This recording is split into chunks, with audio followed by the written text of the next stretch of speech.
If she had broken even once, she had cried in the wrong room, spoken the wrong word, or let her pain slip through her royal masks, the entire British monarchy could have collapsed around her. Because behind the silk gowns and diamond crowns, behind the grace the world adored, Alexandra of Denmark lived a life shaped not by beauty, but by tragedy. She survived betrayal. She survived humiliation. She survived the deaths of the people she loved most. And yet she never let the world see her break. When Alexandra first arrived in Britain as a young Danish princess, everyone fell in love with her instantly.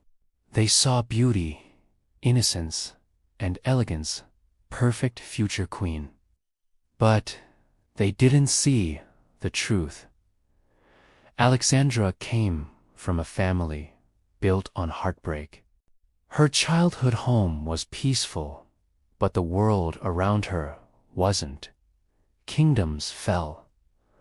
Relatives died of illness. Battles broke out across Europe. From a young age, she learned that tragedy does not wait for permission. Still, nothing prepared her for what came next, because marrying the future king of Britain wasn't the dream people imagined. It was the beginning of the greatest betrayal of her life. Edward was charming, handsome, the center of every party. Women adored him. Europe whispered his name with excitement. Alexandra believed he would adore her just as intensely. But soon after their wedding, she learned a truth that would shadow her forever. Edward could not be loyal to one woman. He flirted with actresses, whispered to socialites, escaped from the palace to seek entertainment. Alexandra could never join. And the worst part was not the affairs themselves. It was the humiliation. The newspapers wrote about his scandals openly. The court gossiped behind fans and closed doors. Strangers discussed her husband's indiscretions while bowing to her face. Alexandra pretended not to hear, but she heard everything, not through sound, but through silence. The women who wanted Edward looked at her with smug triumph. The men pitied her quietly. And Queen Victoria herself blamed Alexandra for Edward's behavior, not him. Alexandra's heart broke in places no one could see. But instead of collapsing, she made a choice that shaped her entire life. She would suffer in silence and rise in dignity. Just as she began to heal, tragedy struck again. Her children, her only source of pure joy, became victims of fate. Little Prince Alexander died before his first birthday. Alexandra never fully recovered from holding her lifeless baby in her arms. Her eldest son, Prince Albert Victor, the future king, grew into a troubled young man. His life became a storm of rumors, scandals, and dangerous whispers. Alexandra tried to protect him, soothe him, guide him, but fate had other plans. At just 28 years old, Albert Victor died suddenly during an influenza outbreak. Alexandra screamed so loudly the palace staff froze in terror. They had never heard her cry before, not once, not even through Edward's betrayals.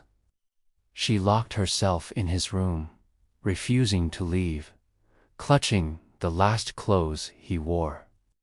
She carried his portrait with her for the rest of her life. She wore mourning black for months. She never emotionally recovered. Every birthday, she wept alone. And yet again, she returned to the public with a gentle smile, hiding the storm that ravaged her heart. But fate wasn't finished with her. As the years passed, her hearing grew worse. The world grew quieter and lonelier. Voices faded. Music disappeared. Laughter became vibrations in the floor instead of sound. People thought she was aloof. They had no idea she simply couldn't hear them. Rather than explain her suffering, she perfected the art of lip reading. She memorized conversations. She studied expressions. No one realized she was navigating royal life through silence. Inside the palace, misunderstandings grew. Some believed she ignored them. Some believed she was proud. She was neither. She was deaf, hurting, and trapped inside her own quiet world. Another tragedy she carried alone.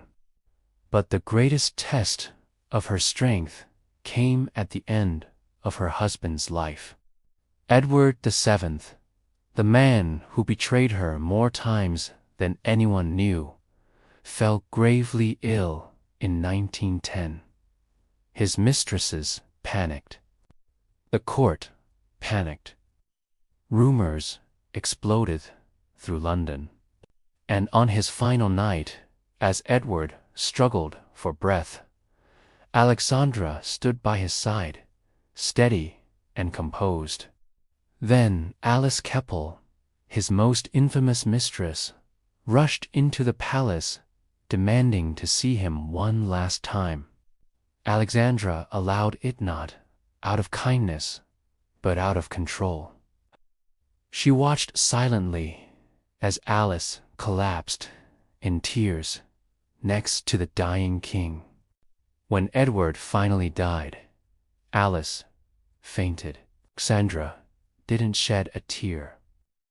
Because the moment Edward died, every rival, every mistress, every shadow that ever haunted Alexandra disappeared.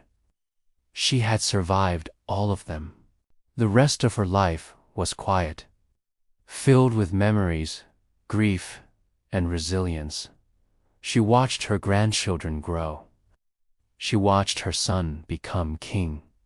She watched the world change.